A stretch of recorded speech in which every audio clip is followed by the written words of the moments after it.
皆さんこんにちは。あやこキッチンにようこそ。お料理の本当の基本になるんですが、お米の炊き方を紹介します。 Dzisiaj użyjemy tego ryżu od 300 gram do miski. Uwaga! Nie należy myć ryżu poprzez pocieranie go o siebie. Aby go umyć, użyj rąk w ten sposób i mieszaj ryż w misce.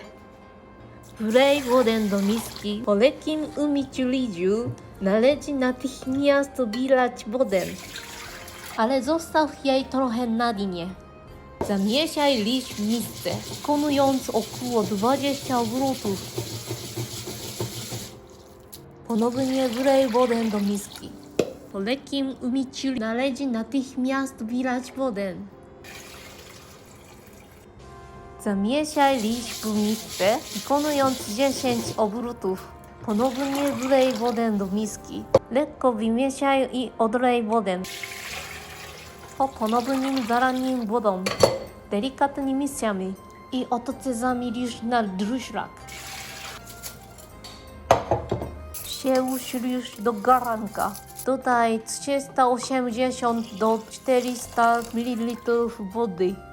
Namoc ryż w wodzie przez 1 godzinę. 日本で食べられている品種のお米、ポーランドではこれを寿司ライスと呼んでいます。寿司ライスの大きな違いは、でんぷん質である程度粘度があって甘みが強いことですね。特におにぎりだったりお寿司作るときはもうこの寿司ライスじゃないとどうしてもできないんです。ポーランドでも何種類か寿司ライス売ってます。その中でどの寿司ライスがいいのって多分思うと思うんですけど、私の中のダントツ美味しいと思うお米はこの味噌煮です。だけどこれちょっと高いんですよ。1キロで確か16ゾーってぐらいするので高いんですけど、これでもやっぱダントツ美味しいですね。その次に私が気に入っているのはこのキンポ。バランスがいい感じのお米で美味しいです。最初に紹介した味噌煮に比べればキンポは安いけど、それでもそんなに安くはないです。次のラインナップはこの辺。全体的にそんなに悪くないです。 Kiedy ryż zmieni kolor na biały, to znaczy, że jest w początku.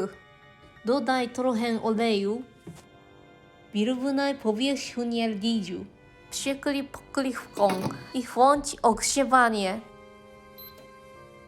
Kiedy dojdzie do wrzenia, zmniejsz ogień do minimum i ustaw minutnik na 10 minut.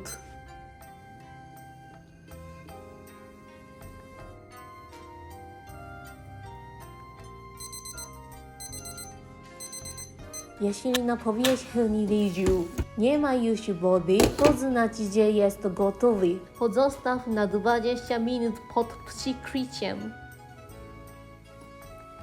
Wymieszaj ryż.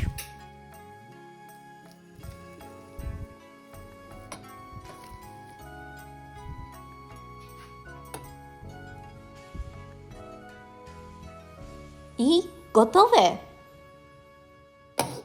動画の実演でも説明はしましたけど、お米を炊くポイントいくつかあります。その1、お米に一番最初に入れたお水は軽く洗った後はすぐ捨てるということです。一度お米から出た雑味が長い間水の中に留めてしまうと、もう一回お米の中に戻ってしまうんですね。なのですぐ捨ててください。はい、その2、お米は雑に摩擦を加えすぎたり、すごいたくさん洗いすぎてもお米の粒が割れてしまうんですね。そうするとお米の旨味が外に逃げ出してしまうので、お米は丁寧に手早く洗ってください。この3、お米をしっかり1時間ぐらいお水の中で浸すことです。お米を浸す理由は、お米全体を均一に炊き上がること。この4、お米が炊き上がった後、お鍋の蓋をしたまま20分蒸らしが終わったらお米を混ぜるということです。お米を混ぜないでそのまま放っておいてしまうと、お米が互いにくっつき合ってちょっとお米硬くなってしまうんですね。混ぜることによってお米の間に空気が入ってお米を食べた時の食感が変わりますので、蒸らしが終わった後はお米を混ぜてください。動画をご視聴くださりどうもありがとうございます。この動画が良かったらいいねとチャンネル登録も